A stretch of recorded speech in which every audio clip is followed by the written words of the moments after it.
제9포인트 상행위 전반에 대해서 설명해 보겠습니다.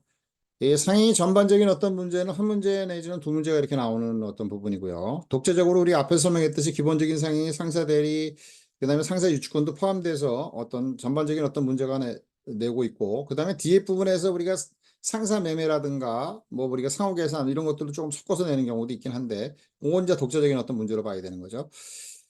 자, 그래서 우리가 이 상위 전반에 관한 문제는 한 문제, 두 문제 영역이고 여러분들이 좀 잘 기억을 해두고 우리가 어떤 이론적인 내용보다는 조문 중심으로 공부를 하면 되겠다라고 하는 것이죠. 그래서 우리가 46조부터 전체적으로 놓고 볼 때는 64조까지 내용이고요. 그 다음에 이제 여기서는 65조, 66조도 한번 살펴보긴 하는데 그 뭐 시험에 나오는 내용은 아닙니다. 47조부터 보겠죠. 보조적 상행입니다. 이게 이제 표지에 나와 있는 거예요. 제목이 개념이. 상인이 영업을 위해서 하는 행위는 보조적 상행위로 본다. 이렇게 되어야 되는 거고요. 요거를 그냥 상행위로 본다. 이렇게 하면 틀리는 거죠.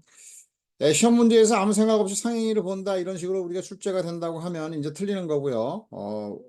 여기서는 이제 보조적 상행위를 본다라고 했고, 저도 이제 책에서 보니까 지금 문제가 약간 이해분에 나와 있던 부분인데, 요게 저기 그냥 상행위로 본다 하고 맞는 걸로 했는데 틀리는 거죠. 보조적 상행위로 본다 이렇게 해야 되고요. 나왔을 때 지문으로 나왔을 때는 주문이 그렇게 해야 되고, 상인의 행위는 그죠? 상인의 행위가 뭔지 모르니까 일단 영업을 위한 것으로 유의해서 하는 것으로 이제 추정하게 되는 거죠. 요게 47조 주문을 잘 기억하고, 이 보류적 상행에 관한 문제는 종래의 경우에 있어서는 독자적인 문제도 나오긴 했는데 최근에는 그냥 조문으로 나오니까 조문만 잘 기억하고, 우리가 만약에 독자적인 문제로 나온다고 하면 이런 정도만 기억하면 좋겠습니다. 영업자금의 차입, 상업사용이나 고용, 개업준비행위, 점포의 구입, 임차, 보험수표행위, 상호계산 등이 보조적 상행에 해당되는 것이다 라고 하는 것이고요. 금전 차입하는 게 대표적인 거로 많이 나타나죠. 그 다음에 판례는 불법 행위를 보조적 상행위로 포함시키지 않는다라고 하는 게 판례다. 학설은 이제 다수설적인 견해는 포함시키고 소수설은 포함시키지 않는데, 학설은 좀 그렇게 대단한 어떤 문제보다는 판례 입장에서는 판례는 불법 행위는 보조적 영업을 위해서 하는 것으로 추정하지 않는다라고 하는 게 판례 입장이다. 이런 정도로 기억하면 이제 독자적인 문제고요. 우리가 사이로 들어가는 거면 이제 조문만 잘 기억하면 되겠고, 그 다음에 이제 51조입니다. 대화자 간의 청약의 구속력. 우리가 계약에 하면 청약과 승낙의 어떤 그 의사표시가 이루어지면서 계약이 성립이 되는 거죠. 그럼 이제 먼저 청약자가 청약을 하게 되는데 거기에 대한 구속력입니다. 종래의 경우에 있어서는 이제 민법에서는 아직도 그 조문이 나와 있긴 하지만 대화자, 격치자 이렇게 이제 구분을 하는데, 대화자, 격치자의 구분이 굉장히 그 어려워졌어요. 어떻게 이제 구분할 것인가라고 하는 게 참 이론적으로 참 어려워진 게 뭐냐면, 대화자라고 하는 거는 바로 대화해서 어떤 승낙을 그죠? 낙부를 그 저기 결정할 수 있는 부분들이 이제 대화자라고 하는 거고, 격치자라고 하는 건 멀리 떨어져서 있기 때문에 바로 우리가 승낙을 할 수 없는 걸 이제 격치자라고 하는데, 과거의 경우는 이제 교통수단이라든가 통신수단이 발달되지 않았을 때는 구분을 첨예하게 할 수 있는 거지만 지금은 대화자인지 격치자인지 잘 모르는 거죠. 그래서 선급에서는 격치자에 관한 규정이 52조에 있던 걸 삭제해버렸고요. 그래서 대화자는 바로 대화할 수 있는, 바로 승낙과 그죠, 승낙이죠. 승낙을 결정할 수 있는 자. 이런 어떤 부분이 대화자다. 대화자 간의 계약의 청약은 그동안에 잘 나오고 있지는 않았었는데 이제 한 문항이 좀 나왔죠. 22년도에. 그럼 24년도에 만약에 나와도 또 들어가요. 그 다음에 23년도에 나와서 또 들어가고, 어떤 걸 빼고 할 수 있는 것들이 아니고 그냥 조문을 그냥 집어넣고 그냥 문제를 내면 좋으니까 한 문제도 내고 두 문제도 내는 거죠. 그래서 빈출 영역 계속적으로 우리가 18년도부터 쭉 한 번도 안 빠지고 우리가 한 문제 이상은 나왔다라고 하는 거죠. 다시 이제 정리해 보면은 51조입니다. 대화자 간의 계약의 청약은 상대방이 즉시 승낙하지 아니한 때는 그 효력을 잃는다. 그 다음에 청약의 납부 통지 의무. 이것도 이제 우리가 간혹 잘 들어가죠. 22년도에도 나왔고 23년도 나오고 똑같은 게 지분이. 상인이 상시 거래 관계에 있는 자로부터 그 영업부에 속한 계약을 청약을 받았을 때는 지체 없이, 제가 이제 시험에서는 뭐 이런 것들을 지체 없이를 보면서 우리가 즉시로 이제 바꿔보기는 했는데, 즉시하고 지체 없이는 다른 개념입니다. 우리가 이제 국어적으로 볼 때 즉시라든가 지체 없이 같이 보는, 상법에서는 즉시는 바로 하는 것이고요. 지체 없이는 상당한 기간 내에 하는 걸 지체 없이 한다라고 이렇게 설명하고 있어요. 그래서 지체 없이와 즉시는 다른데, 시험에서는 즉시 지체 없이는 거의 내고 있지는 않지만 혹시라도 여기 즉시 이러면 틀리는 거죠. 지체 없이 납부의 통지를 발송해야 한다. 이를 해태한 때는 승낙한 것으로 본다. 요거는 이제 22년, 23년 나왔다는 것이고 공부해 두고요. 그 다음에 54조입니다. 상행위로 인한 채무의 법정 이율은 연 6분으로 한다. 연 6분으로 한다. 이렇게 돼 있는데, 제가 이거 상사 법무팀 그 법무부의 상사 법무팀이 있어요. 이제 검사들이 이제 주로 하고 있는데 제가 전화를 해가지고 이거 고쳐라. 민법에서는 우리가 활푼리 해가지고 분으로 쓰고 푼으로 있거든요. 그래서 푼으로 썼는데 우리가 분자를 한자로 써놓으면서 이걸 번역을 하면서 그냥 분으로 이렇게 해놨는데 분으로 얘기하는 건 없어요. 아직까지도 우리가 활푼리로 쓰고 있는 거죠. 그래서 육분으로 써놓고 읽을 때는 글자를 쓸 때는 푼으로 우리가 읽어야 되는 거죠. 그래서 연 6분으로 한다 이렇게 하는 게 맞습니다. 근데 시험에서도 6분으로 조문에 나오니까 6분으로 나오고 이제 틀리지 않는다고 얘기하지만 우리가 상식적으로는 정확한 어떤 개념은 연 6분으로 하는 게 맞습니다. 자, 그 다음에 여기는 전번 한번 살펴봤던 내용들인데 판례의 입장이라는 거. 새마을 금고가 비영리법인이죠. 비상인인 회원에게 자금을 대출해 줄 때는 민법이기 때문에 이런 거 10년이지만 상인의 경우 당사자 중 1인이 상인이면 이건 상법이 적용되잖아요. 그러니까 이제 상사 채권이 된다는 거죠. 대출 채권은 상사 채권으로서 5년에 소멸시효가 걸린다. 적용된다. 이거 이제 상법이 적용된다 이런 얘기예요. 우리가 일방적 상행이 당사자 중 1인이 상인이면 상법이 적용된다. 그러니까 5년이고 그다음에 둘 다 비상인이면 민법이 적용된다라고 하는 거 10년이고 이렇게 되는 거죠.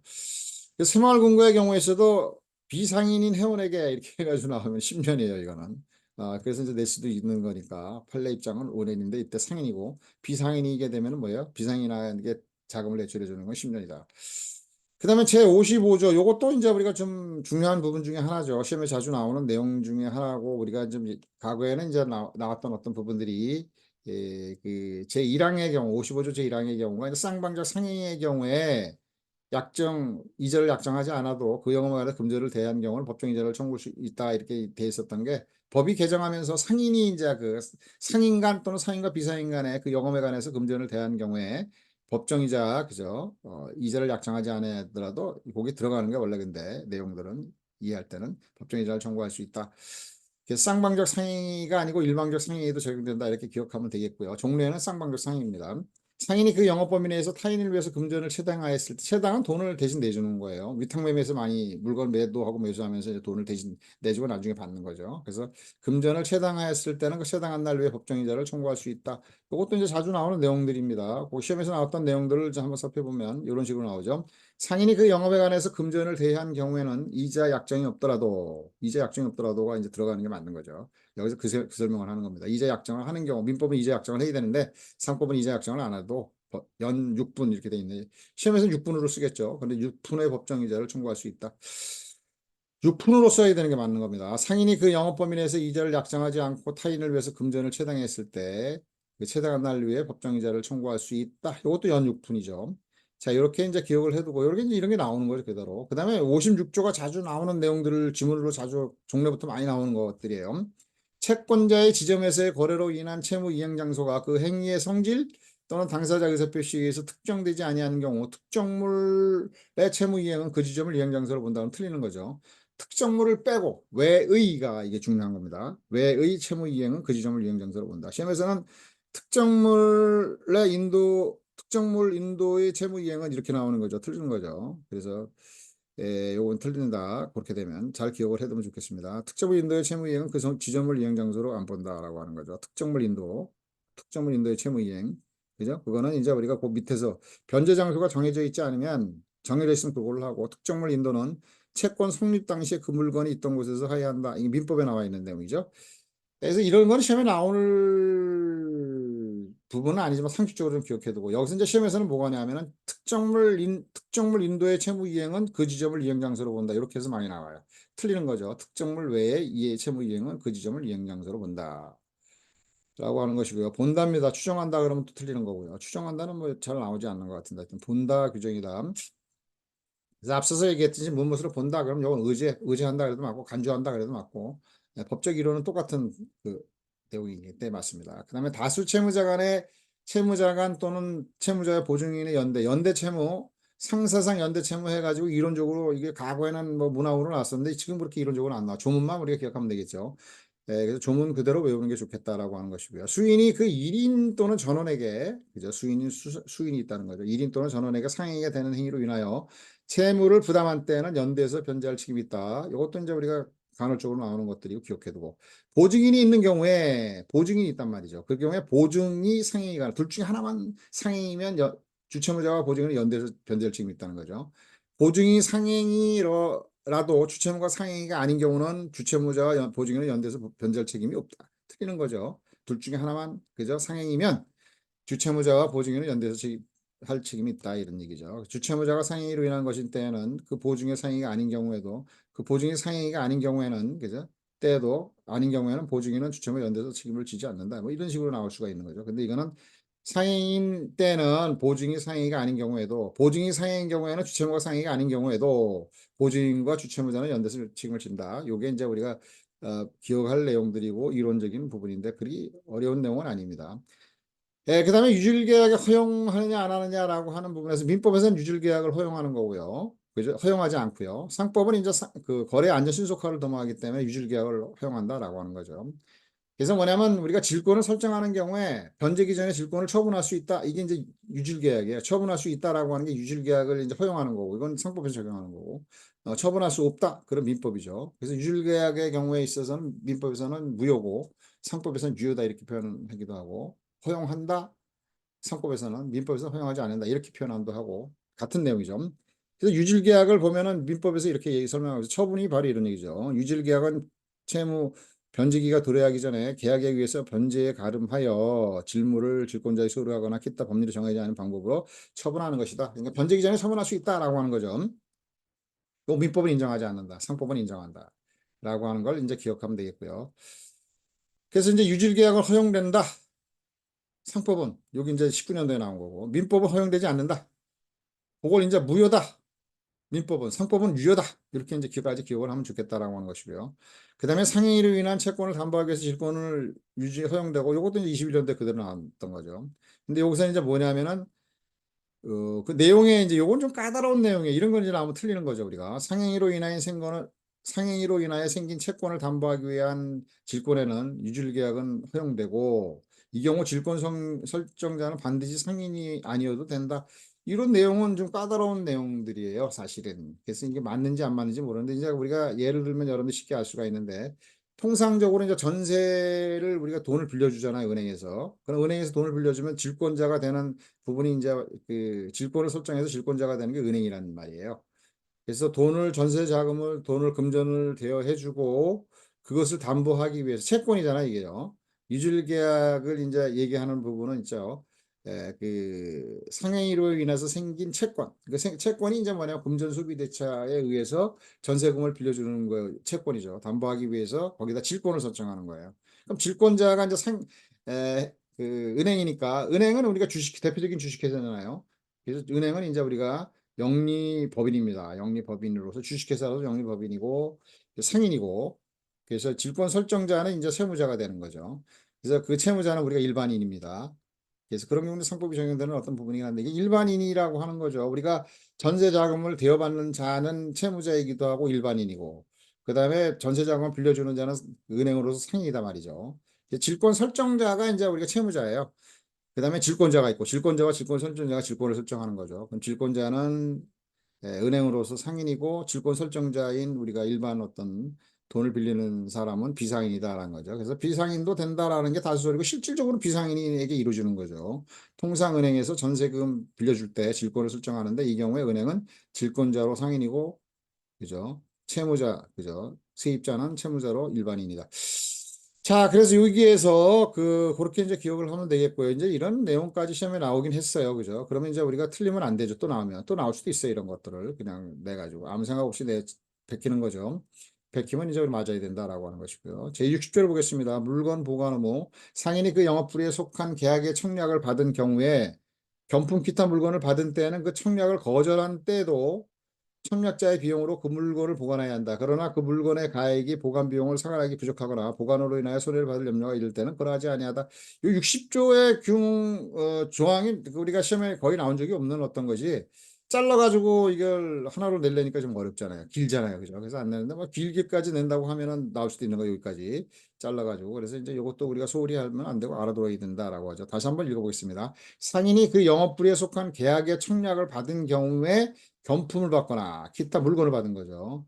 그랬을 때 그 경품과 기타 물건을 받은 경우를 청약을 거절할 수도 있죠. 그래도 청약자의 비용으로 여기 이제 청약자의 비용으로 이런 거 자주 들어갔었던 거예요. 옛날에도 좀 나오긴 나왔어요. 청약을 거절한 때도 청약자의 비용으로 그 물건을 보관해야 된다. 그러나 물건 가액이 보관 비용을 상환하기에 부족하거나 보관으로 인하여 손해를 받을 염려가 있는 때는 그러하지 아니하다. 이거는 뭐 보관하지 아니한다 이런 얘기인데 이런 내용들도 우리가 좀 기억하고 넘어가면 좋겠다. 우리가 어느 게 나올지도 모르죠. 그 다음에 이제 상인입니다. 상인. 우리가 상인이 그냥 뒤에서 이제 나오는 어떤 거 상인이 강론의 상인이 다 상인이로 이제 나타나죠. 그 상인이 자기 그 영업 범위 내에서 자기 영업 범위 내에서 타인을 위해서 행위를 할 때 이에 대해서 상당한 보수를 청구할 보수 청구하는 거죠. 그 행위가. 이것도 뭐 조문 그대로 우리가 기억을 하면 되겠고. 그다음에 임치받은 상인의 책임. 요것도 뭐 우리가 자주 나오는 내용 중에 하나다라고 하기는 어렵지만 좀 나오고 있죠. 19년도에 나왔고 23년도에 나왔으니까. 상인이 그 영업 범위 내에서 물건의 임치를 받은 경우에는 보수를 받지 아니하는 때에도 선량한 관리자의 주의로 하여야 한다. 19년 23년도에 나왔던 얘기 그대로 나온 조문이 나온 거죠. 좀 기억하고. 그다음에 거래의 시간과 이행 또는 청구. 이 부분은 뭐 우리가 최근엔 나오지 않았지만 과거에도 뭐 한두 번 들어가긴 했었지만 한두 번 정도 들어가긴 했었지만 뭐 기억하고 넘어가게 되는 거 어떻게 나올지 모르니까. 그래서 법령 또는 간섭에 의하여 영업시간이 정해져 있는 때에는 그래서 법령 또는 간섭에 의해서 영업시간이 정하여져 있는 때에는 채무 이행 또는 이행 청구는 그 시간 내에 하여야 한다. 뭐 우리가 이걸 소홀히 할 수 없어요. 뭐 최근에 나오지 않았다고 해서 이것도 기억을 해두고 그다음에 상사시효입니다. 그죠? 상사시효는 5년이다. 이렇게 기억하는 거고요. 민사시효는 10년이다. 이렇게 기억하는 거죠. 그래서 여기서 보면 상행위로 인한 채권은 본법에 다른 규정이 없는 때 상법에 우리가 더 단기의 규정을 두면 그 기간에 통상적으로 우리가 상행위 강론에서는 소멸시효 기간이 1년이잖아요. 그건 1년으로 한다는 거예요. 그런 규정이 없는 때 규정이 있으면 그 규정 1년이면 1년에 따라 하지만 그런 규정이 없는 때 또 5년간 행사하지 아니하면 소멸시효 5년이라는 소멸시효 기간이 정해진다 이런 거고요. 그러나 다른 법령에 상법 말고 다른 법령에 시효가 5년보다 단기의 시효가 있는 때는 그 규정에 의한다라고 하는 거죠. 요걸 이제 우리가 풀어서 이렇게 설명을 하고 문제 나온 적 있어요. 상행위로 인한 채권은 상법에 다른 규정이 없고 상법에 규정이 있으면 그 규정에 따라야 되고 없고 다른 법령에도 단기의 시효 규정이 없고 할 때는 5년간 행사하지 않으면 소멸시효가 완성한다. 이렇게 조문이 요게 그 해석해 놓은 그 설명이나 똑같은 거죠. 그래서 이런 문제로 나오면 우리가 알아야겠다라고 하는 것이고요. 그 다음에 이제 65조와 66조의 규정은 시험에 거의 나온 적은 없지만 대체적으로 이제 우리가 금전지급 청구권이라든가 물건 또는 유가증권을 인도하는 청구권이라든가 사원을 지위를 표시하는 유가증권, 주권이 대표적인 어떤 부분인데 주권밖에 없죠. 그죠? 나머지는 이런 어떤 유가증권을 발행하지 못하니까. 이런 경우에 있어서는 이제 주권을 발행하는 거고 거기에 대해서는 이제 우리가 다른 특별한 법령이 있다. 그럼 없으면 민법을 적용해라. 원법의 경우에 이제 배수에 관한 규정도 준용해라 이런 건데 대체적으로 이제 우리가 유가증권에 관한 문제들은요 시험에서 뭐 이런 조문이 나오지는 않습니다. 길기도 하고 뭐 어떻게 해야 될지 모르기 때문에 안 나오는데 대체적으로 이제 우리가 상법에서 얘기하는 유가증권은 화물상환증이 있죠. 운송인. 그다음에 창고업체의 창고증권 있죠. 그러면 화물상환증과 창고증권은 동일합니다. 준용을 하니까 창고증권에서. 거기에 있고 이제 우리가 주식회사의 주권이 있고 그다음에 신주인수권 증서가 있고 신주인수권 증권이 있고 이권이 있고 그다음에 이제 어음수표 이런 것들이 이제 유가증권의 대표적인 건데 어음수표가 우리가 유가증권에 관한 특별법이었기 때문에 어음수표법을 대체적으로 이제 적용하는 어떤 부분이었었는데 이제 어음수표법이 이제 시험에 안 나오니까 올해만 나오고 이제 안 나오니까 이제 이게 어음수표법 공부하기 좀 어려운데 유가증권에 관한 문제들은 특별하게 이제 우리가 그 뭡니까 상법에 나오는 어떤 해석변에 나오는 뭐 이런 거 주권이라든가 이런 거는 따로따로 이제 그 파트에서 공부하면 되는 어떤 부분이 되죠. 그게 중요하지는 않다라고 하는 것이고 유가증권으로 이제 발행할 수가 있고 그다음에 유가증권을 발행하지 않고 그죠? 우리가 전자등록기관의 전자등록부에 등록해서 발행할 수 있다. 최근에 이제 새로 이제 이게 우리가 제정됐던 내용들이죠. 그런 정도 기억하고 여기서 이제 우리가 하나 기억하고 넘어갈 거는요. 유가증권의 경우에 있어서는 엄수표를 포함해서 우리가 통상적으로 법률상 당연한 지시증권이다라고 하는 거죠. 그래서 권리 이전 방법이 중요한 부분이에요. 그래서 권리 이전을 할 때 배서에 의해서 이전된다라고 하는 게 유가증권의 통상적인 어떤 부분인데, 근데 그게 이제 뭐냐면 우리가 무기명 증권으로 발행하는 경우죠. 수취인을 기재하지 않는 겁니다. 소지인 출급식으로 발행한단 말이죠. 수표는 소지인 출급식 수표가 이제 일반적이죠. 우리가 수표법 1조에서 수취인을 규정을 두고 있지 않고 수취는 이제 우리가 유익적 기재상으로 빼잖아요. 그래서 이제 두 가지가 보면은 뭐냐면은 그냥 우리가 수취인이 기재되어 있는 유가증권, 그다음에 수취인이 기재되지 않고 무기명증권, 권리자가 나타나지 않은 무기명증권 두 가지가 있는데 우리가 수취인이 나와 있는 거는 권리 이전 방법이 배서라고 하는 거죠. 법률상 당연한 지시증권은 우리가 배서에 의해서 권리가 이전되고 그다음에 무기명증권은 교부에 의해서 권리가 이전된다. 그래서 권리 이전 방법은 유가증권은 배서와 교부에 의해서 권리가 이전된다. 이런 정도로 우리가 기억하고 65조는 시험에 거의 나오는 게 없습니다. 나올 리가 없습니다. 그다음에 66조를 보면요. 준상행입니다. 준상행. 준상행이가 이제 66조에 나오는 거예요. 우리가 이제 기본 당연상인이 정하는 이 상행위 총론에서는 당연상인에게 다 내용들이 상행에 관한 내용들이 이제 적용이 되는데 우리가 의제상인이 있잖아요. 의제상인. 그 의제상인이라고 하는 거는 우리가 5조에서 나와 있잖아요. 상법 5조에서. 그래서 점포, 기타 유사한 설비, 그 영업소를 갖춘다는 거죠. 그다음에 상인적 방법, 인적 설비와 물적 설비를 갖춘다. 일적 설비라고 하는 건 상업상인을 둔다라고 하는 것이고 물적 설비라고 하는 거는 상호, 영업소, 상업장부 등을 둔다라고 하는 것. 이런 걸 갖춰가지고 영리활동을 하는 자, 22가지 이외의 영리활동을 하는 자를 의제상인이라고 그 의제상인 5조가 그거잖아요. 그 의제상인의 행위를 그죠? 여기에 의제상인의 행위에 준용한다. 그러니까 의제상인의 행위도 상법 총 그죠? 우리 상행위 총론에서 설명하고 있는 그 내용들을 그대로 적용 쓴다 이런 얘기, 준용한다는 건 똑같이 쓴다 이런 얘기입니다. 그래서 그걸 준상행위라고 얘기하는 거죠. 그래서 제가 앞서서 설명했어. 요게 66조에서 준상행위 이렇게 설명하고 시험에서는 뭐 이렇게 의제상인의 행위를 준상행위로 한다 이렇게 설명해서 나올 수도 있는데 나온 적이 거의 없어요. 그거는. 근데 이제 우리가 다시 정리를 하면은 당연상인이 하는 행위는 영업으로 하는 행위는 기본적 상행이고 의제상인이 영업으로 하는 행위는 준상행이다. 그래서 상인은 기본적 상행이나 준상행위를 영업으로 해서 하는 상인. 그래서 둘 다 우리가 뭐냐면 당연상인이 있고 기본적 상행이, 준상행이, 의제상인이 있다. 이렇게 이제 기억을 하고 넘어가면 되겠습니다. 그래서 우리가 준상행위가 어디서 나오느냐라고 하는 것을 바로 여기서 기억을 하면 되겠죠. 그래서 기본적인 상행위, 준상행위, 그 다음에 일방적 상행위, 쌍방적 상행위 이 두 가지, 네 가지만 우리가 잘 기억해두고 상행위는 넘어가는 겁니다. 개념은. 그 다음에 나머지는 이제 개별로 공부를 해야 되는 거고요.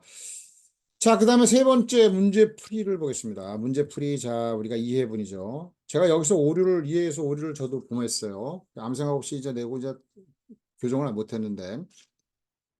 자, 보겠습니다. 상법상 상행위에 대한 설명으로 틀리는 것이죠. 상인이 영업을 위해서 하는 행위는 상행위로 본다. 그럼 틀리는 거예요. 왜 그러냐면 이 상행위가 기본적 상행인지 준상행인지 모르잖아요. 보조적 상행인지 아무것도 몰라요. 그래서 여기다 뭐냐면 상인이 영업을 위해서 하는 행위는 47조에 거기 그 제목이 나와 있잖아요. 보조적 상행위로 본다 이런 얘기고 상인의 행위는 영업을 위해서 하는 것으로 추정한다. 상인이 어떤 행위를 해도 영업을 위한 것이다. 상인은 장사를 하는 사람이니까 추정한다. 본다, 추정한다를 여러분들이 잘 기억해야 되는 거죠. 그래서 보조적 요걸 집어넣으세요. 2회에 보면은 상행위로 본다 그러면 틀린 거예요, 이것도. 근데 보조적 상행위로 본다 이렇게 고치고 상행위의 대리인이 본인을 위한 것을 표시하지 아니하도 그 행위는 본인에 대해서 효력이 생긴다. 효력이 있다라고 하는 게 이제 48조 그에 나오는 내용이죠.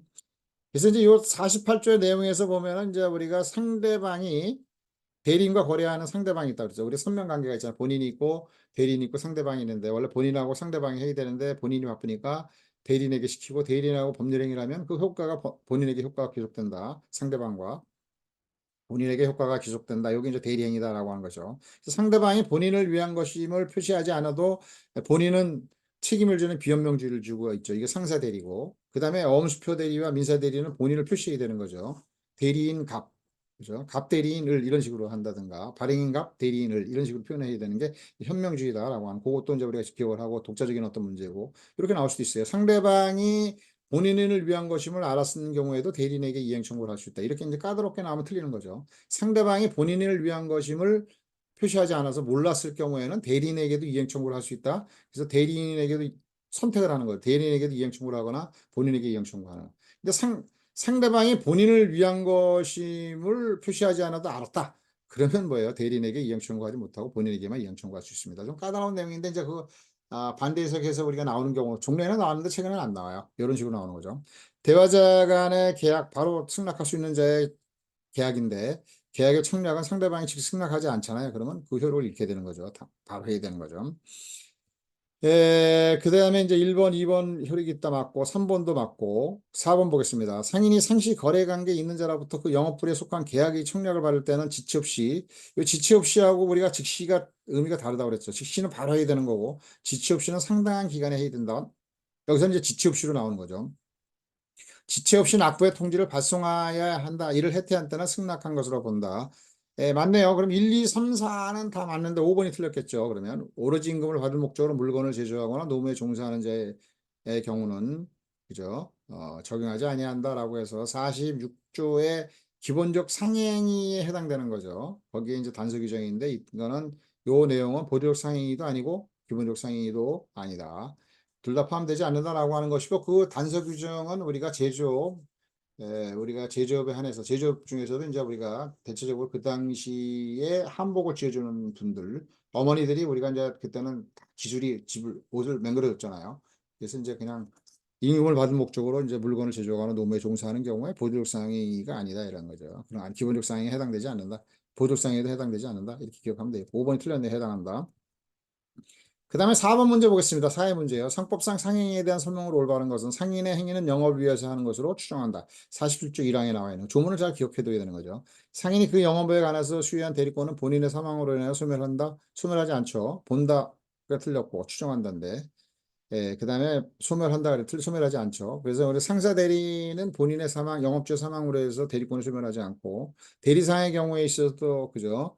본인의 사망에 의해서 대리상 관계 계약이 종료하지 않는다. 이런 것들이 나오면 이제 그런 거 틀리는 거죠. 잘못하면 모르고 있으면.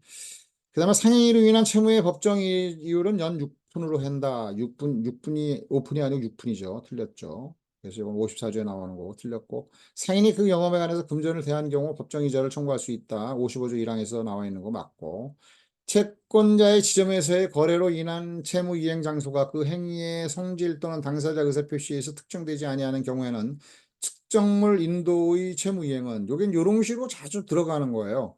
그 지점을 이행 장소로 본다. 그럼 틀렸죠. 특정물 인도 외에 채무 이행은 그 지점을 이행 장소로 본다 해서 많이 나오는 내용이고 요거는 5번 문항은 그래서 많이 나와요. 잘 그런 식으로 해서만 기억하면 되겠다라고 하는 것이고요. 답은 우리가 올바른 것은 4번이 답이네요. 4번이 답이다. 그 다음에 이제 5번에 관한 문제는 과거에는요.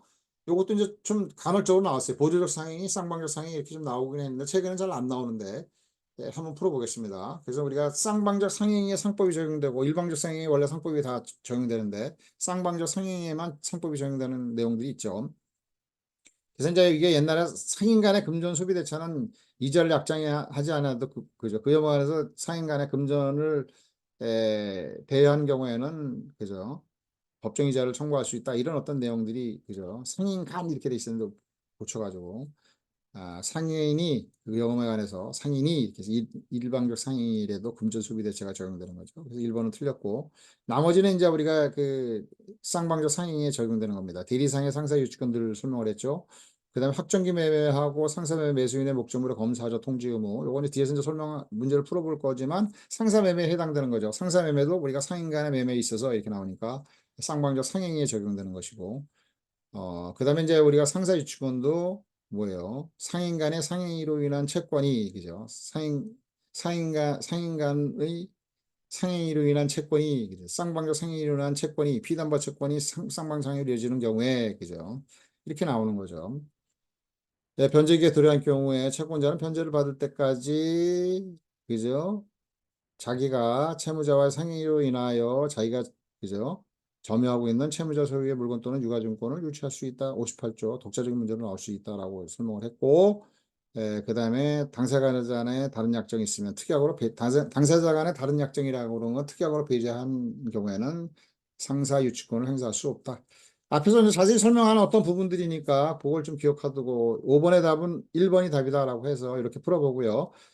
우리가 이제 66조까지의 설명을 해보고요. 다음에 이제 우리가 상사 매매, 그다음에 이제 상호 계산, 그다음에 합자조합 이렇게 설명하고 상해 강론 설명하고, 그다음에 이제 뒤에 부분에서는 회사법 이제 우리가 177조까지 나와 있는 거 설명하고, 그다음 주식회사로 바로 넘어갑니다. 주식회사로 바로 넘어가고, 주식회사 끝나면 바로 엄수표로 넘어가고, 엄수표 끝나면 이제 우리가 회사법 총론에 대한 일부 문제, 그다음에 그 각종 회사에 대한 일부 문제를 좀 설명해보고 우리가 마치는 걸로 하죠. 최선을 다해서 빨리빨리 좀 해보도록 하겠습니다. 여기까지 우리가 강의를 마치겠습니다.